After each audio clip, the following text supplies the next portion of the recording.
प्यारे विद्यार्थियों, कक्षा 8वीं में हिंदी कालांश में आपका स्वागत है।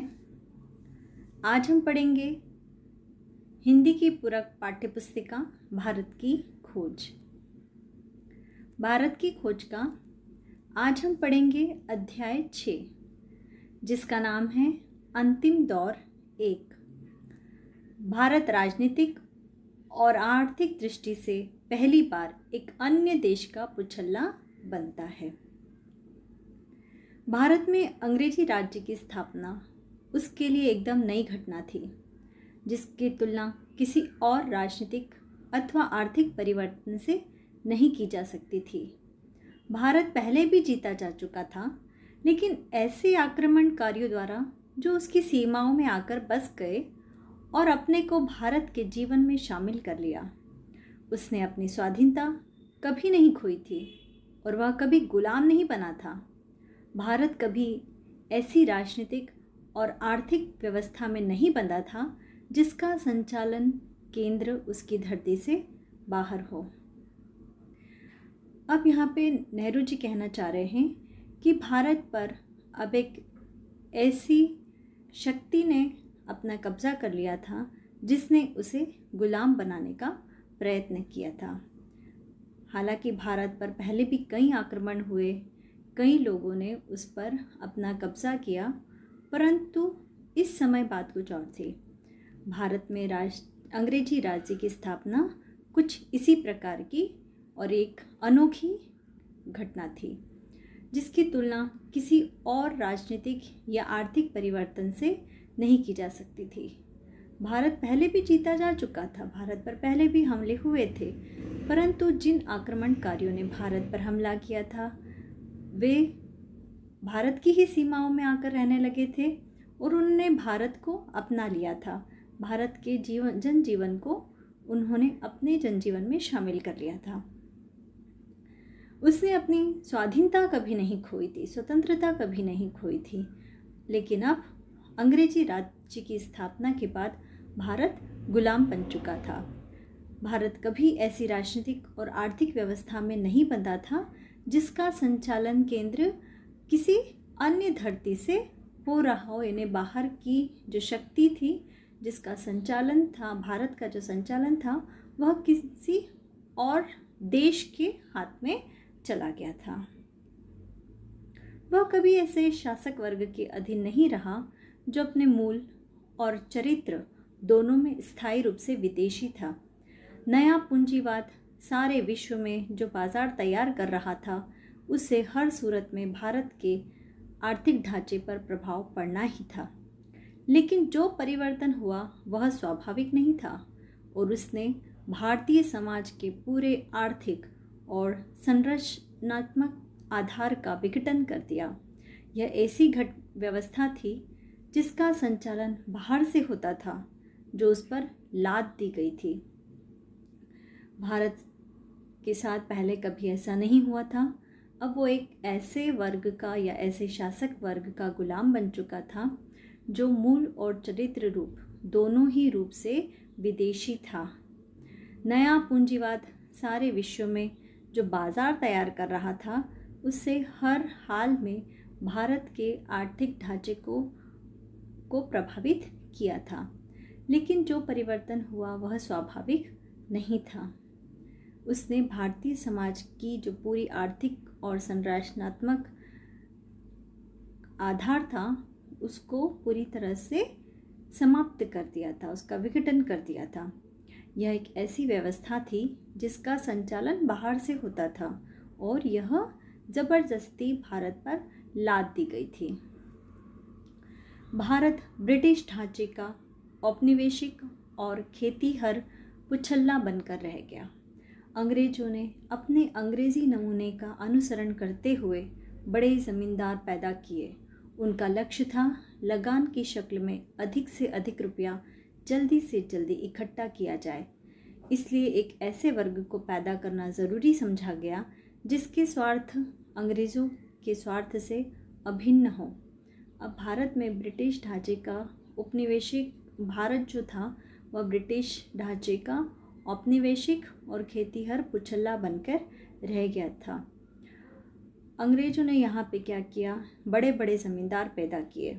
उनका उद्देश्य क्या था कि उनके माध्यम से जो खेतीहर किसान हैं उनसे लगान वसूला जाए, उनसे कर वसूला जाए और कर वसूल कर करके ज़्यादा से ज़्यादा जल्दी से जल्दी धन इकट्ठा कर लिया जाए। इसलिए उन्होंने एक ऐसे वर्ग को तैयार किया जिसमें ज़मींदार वर्ग था, ताकि वे क्या कर सकें, ज़्यादा से ज़्यादा लोगों से, ज़्यादा से ज़्यादा खेतीहर किसानों से कर वसूल कर ले और बहुत ज़्यादा पैसा इकट्ठा कर ले। तो जो ज़मींदार थे उनका और अंग्रेज़ों का स्वार्थ एक ही था।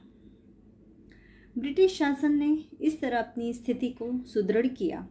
इस व्यवस्था में ज़मींदार थे, राजा थे और सरकार के विभिन्न महकमों में पटवारी, गांव की मुखिया से लेकर ऊपर तक कर्मचारियों की बहुत बड़ी संख्या थी।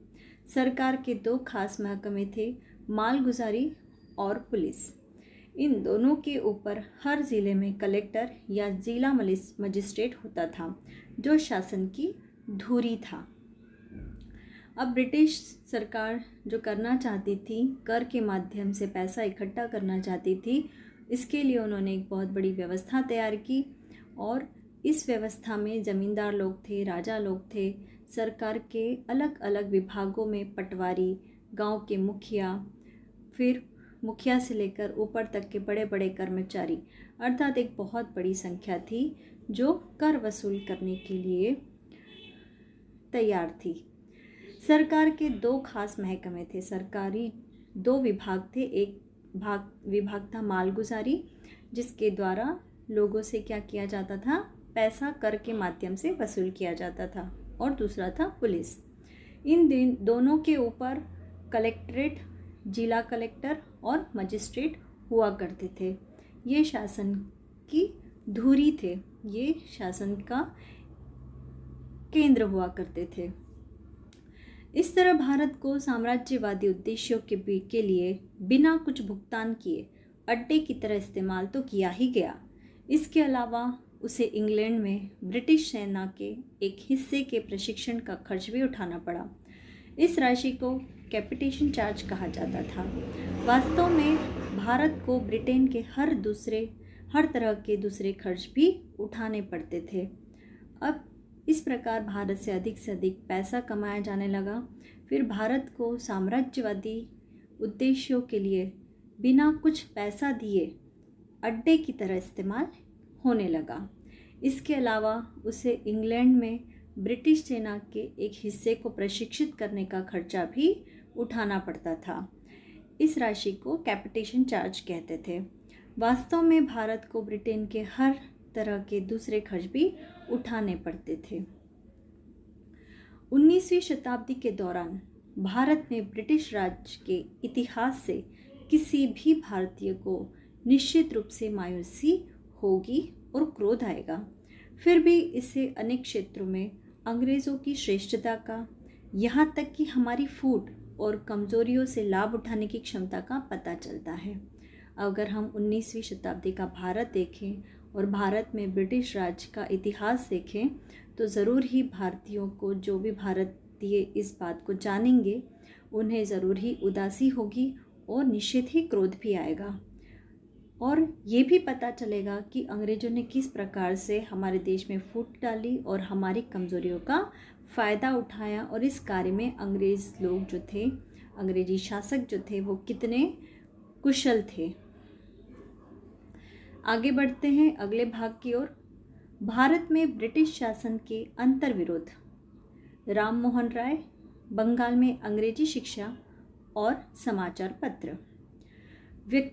व्यक्तिगत रूप से अंग्रेज़ों ने, जिनमें शिक्षाविद, प्राच्य विद्या विशारद, पत्रकार, मिशनरी और कुछ अन्य लोग थे, पाश्चात्य संस्कृति को भारत लाने में महत्वपूर्ण कार्य किया। अंग्रेजी चिंतन और साहित्य और राजनीतिक परंपरा से भारत को परिचित कराने का श्रेय उन योग्य और उत्साही अंग्रेजों को ही है, जिन्होंने अपने चारों ओर उत्साही भारतीय विद्यार्थियों को इकट्ठा कर लिया था। व्यक्तिगत रूप से अगर हम देखें कि कुछ अंग्रेज जो थे वो शिक्षाविद भी थे, प्राच्य विद्या विशारद थे, अर्थात पुरातत्व विद्या में भी प्रवीण थे, पत्रकार, मिशनरी और कुछ और भी लोग थे जिन्होंने पाश्चात्य संस्कृति को भारत लाने का बहुत ही महत्वपूर्ण कार्य किया। अंग्रेजी चिंतन ही नहीं बल्कि साहित्य और राजनीतिक परंपरा से भारत को परिचित कराया। कुछ ऐसे अंग्रेजी उत्साही भी थे जिन्होंने अपने चारों ओर भारतीय विद्यार्थियों को इकट्ठा किया जो कि विद्वान हुआ करते थे। शिक्षा के प्रसार को नापसंद करने के बावजूद खुद ब्रिटिश सरकार को परिस्थितियों से मजबूर होकर अपनी बढ़ती हुई व्यवस्था के लिए क्लर्कों को प्रशिक्षित करके तैयार करने का प्रबंध करना पड़ा। इसलिए धीरे धीरे शिक्षा का प्रसार होने लगा।